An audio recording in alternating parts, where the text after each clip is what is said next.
Fliegen ist der aule Traum von der Menschheit. Das mal wir diesen Traum beten mitträumen, wie gut ein Handpropeller. Und dafür braucht wie ein Sog, ein Bohrer mit 6 mm Bohrspitz, ein Fiel, wie braucht Schliebpapier, fin und groff und Schrufdwing und ein Taschenmess. Taun Antheken nehmen wir natürlich Tollstock, Bleistift und Winkel.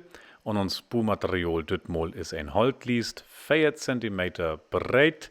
Hier ist sie und ein Rundholt, 6 mm in Durchmeter.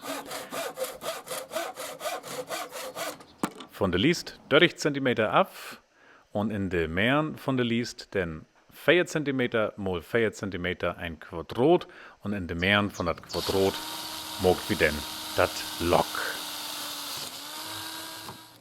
So, nu bringt wie den Propeller in sin Form mit das Quadrat in der Meeren als Scheitelpunkt schliebt wie die beiden Sieden, die beiden Schwingen so an, dass sie nachher mit dem Quadrat in den Meeren als Scheitelpunkt sozusagen über Kreuz zueinander stehen wird.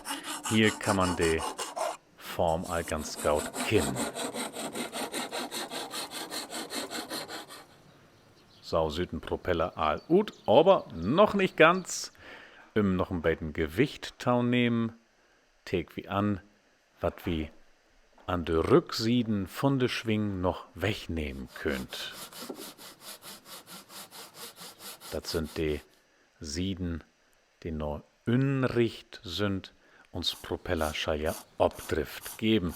Nun nehmen wir noch die Absätze weg, die von das Quadrat sozusagen eine Stufe durchstellt, nur de Schwingen. Erst vielen, dann schliepen, erst groff, dann fin. Je finer wie schliebt, umso besser wie nehmt Gewicht. Und für all, je glatter, je weniger Luftwiderstand. So, nur das Rundholt, da schnitt wir auch noch mal 30 cm ab, ein bisschen anspitzen und dann rinstegen in den Propeller. So, trägt es hey. Nix ist scheuner als ein Handpropeller. Oh.